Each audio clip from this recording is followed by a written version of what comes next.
Bueno, vamos a abrir ya nuestro tiempo de reflexión y vamos a hacerlo hoy apuntando lejos. Vamos a apuntar a Europa porque nos acompaña esta noche el eurodiputado navarro por el Partido Popular, Pablo Zalba. Señor Zalba, bienvenido, buenas noches. Hola, buenas noches, ¿qué tal? Bueno, pues hoy preocupados por la situación económica del continente, de la eurozona y también de España. Hoy Bruselas ha dado las previsiones de crecimiento de nuestro país, que más de crecimiento hablan precisamente de un retroceso de nuestro Producto Interior Bruto de un 1%. Rajoy desde Italia ha dicho que no le ha sorprendido, que sabía que la previsión iba a rondar ahí, son mejores cifras incluso que otras que habían dado otras entidades económicas, pero dice el presidente que presentará las nuestras propias, la de nuestro país, a mediados del mes de marzo y que incluso podrían ser peores que las de España, que las de Bruselas. Explicado un poquito todo esto, ahora se mira a la posibilidad de que Bruselas relaje las exigencias de déficit que tenemos contraídas con ellos.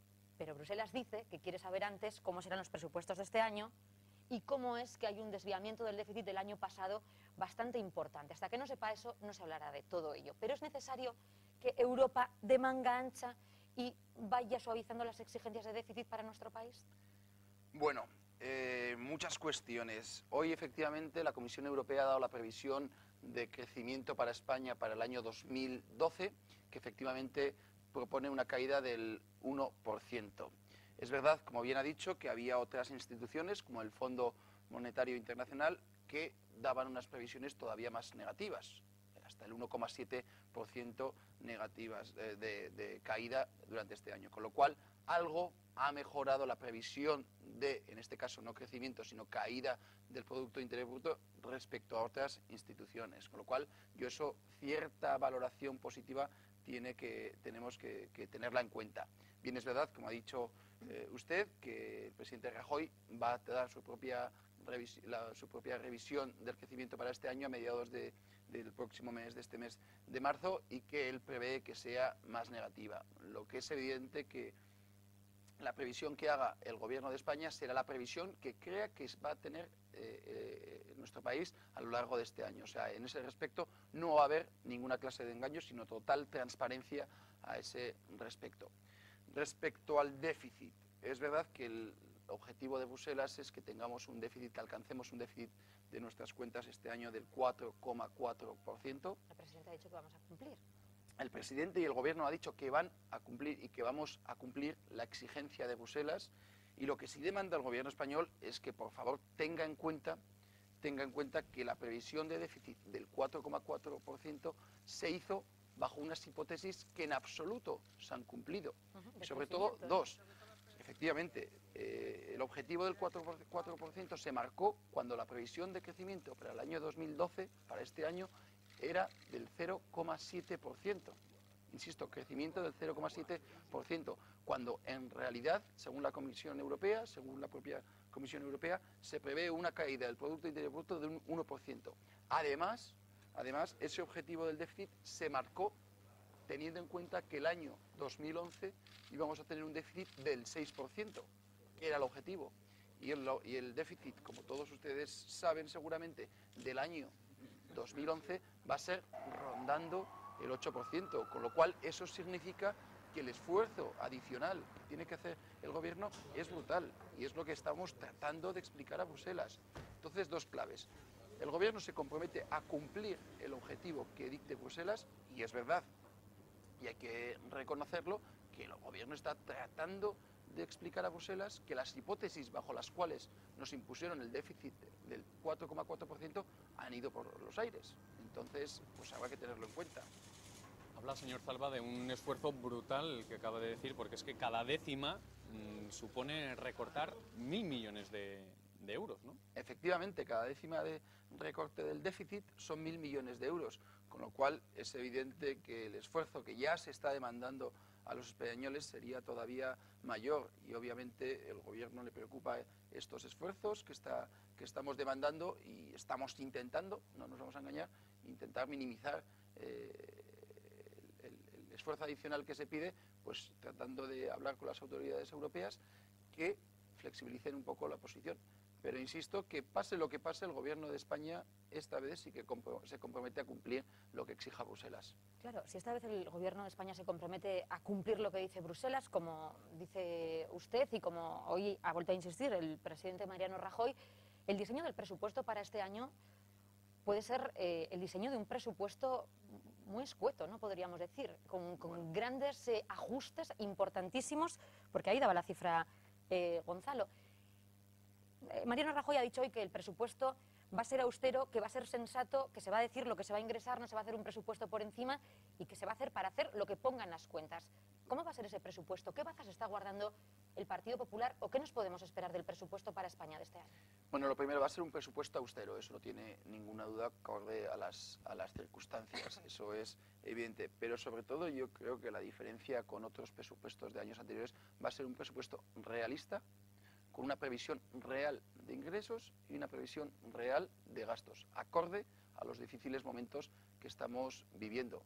Y de ahí, pues obviamente se intentará ser austero en aquellas partidas menos necesarias y afectando lo menos posible a aquellos sectores de la población que lo están pasando mal. Pero a su vez tendrá que ser un presupuesto que incentive o que tenga incentivos para el crecimiento, para la creación de empleo, y de hecho las previsiones de Bruselas prevé una caída del 1%, pero el último trimestre del año 2012 ya prevé que la economía española ni crezca ni caiga. Con lo cual sí que prevé cierta mejora a lo largo del año. Y de hecho, yo creo que un aspecto clave no solo es el presupuesto, sino las medidas que acompañen a ese presupuesto. De hecho, ya se está preparando ya una ley para promover el emprendimiento que será clave para incentivar el crecimiento en los próximos meses.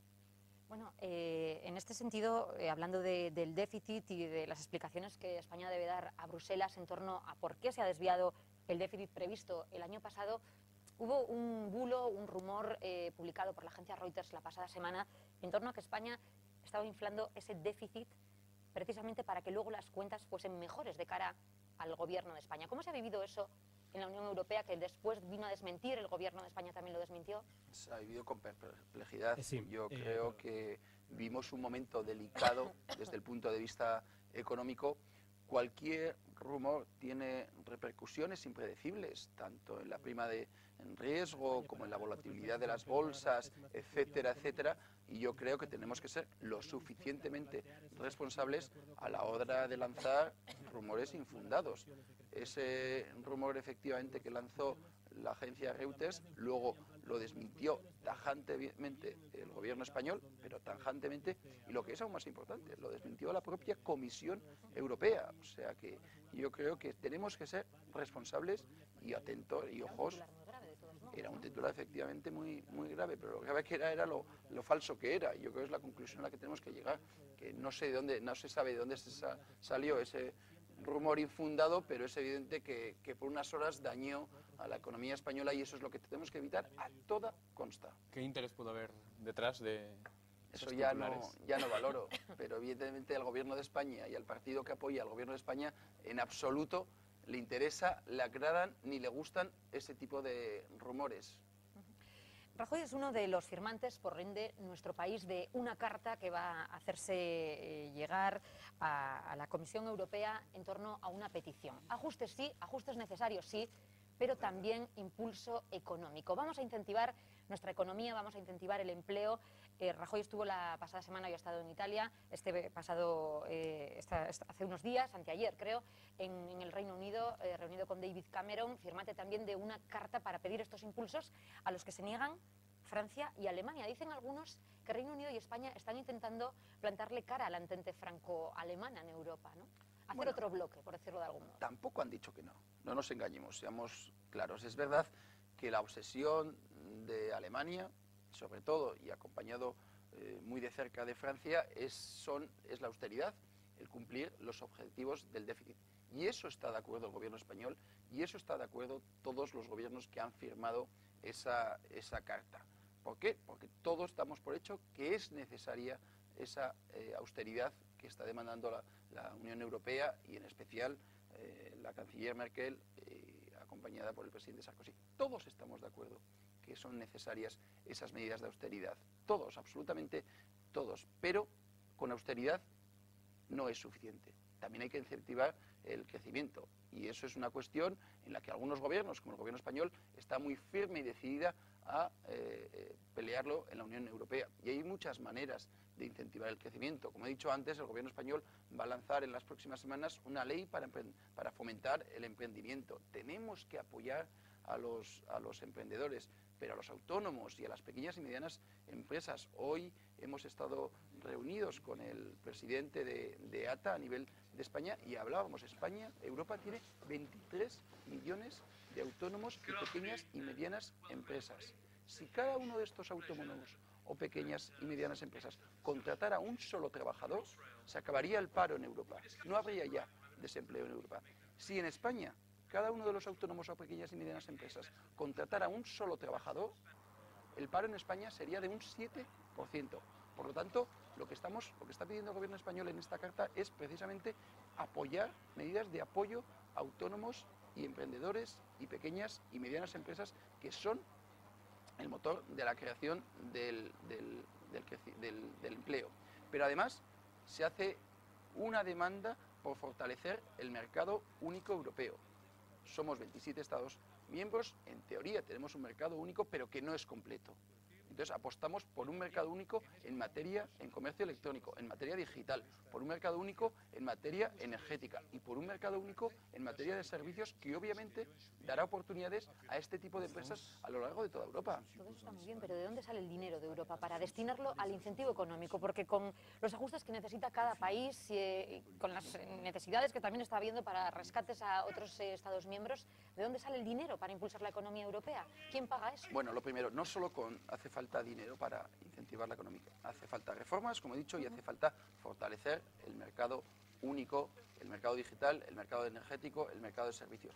Y además, también estoy de acuerdo, hace falta a través de estímulos económicos incentivar la economía. Nosotros, desde el Partido Popular, proponemos dos vías. Por una parte, la reutilización de fondos europeos que no se utilizan. Los fondos europeos, en general, van destinados a proyectos y deben ser cofinanciados por presupuestos nacionales. Obviamente, como estamos en una crisis profunda, hay gobiernos que no deciden implementar esos proyectos. Por lo tanto, ese dinero que sobra de esos proyectos no implementados, porque no hay dinero de la partida de los presupuestos nacionales, retorna a Bruselas. Entonces, nosotros proponemos que esos fondos utilizados, redireccionarlos hacia, por ejemplo, medidas para la promoción del empleo. En el último Consejo se aprobó 80.000 millones de euros de fondos no utilizados por los países para la creación de empleo, para la promoción de empleo y en especial el empleo juvenil. Han venido desde Europa hoy a empezar a efectivamente, observar, hoy ¿no? han estado ya los primeros observadores para lanzar ideas cómo promover el empleo juvenil. Y de esos 80.000 millones a España le corresponden, si no me equivoco, 10.000 millones de euros.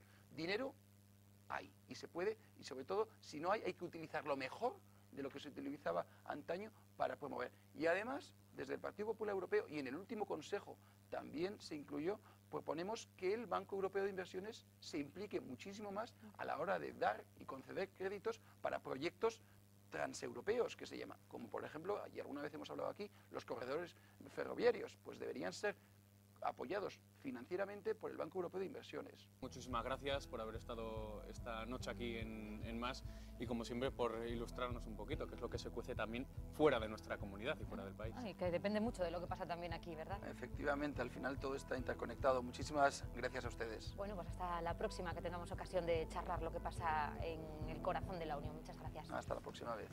Nosotros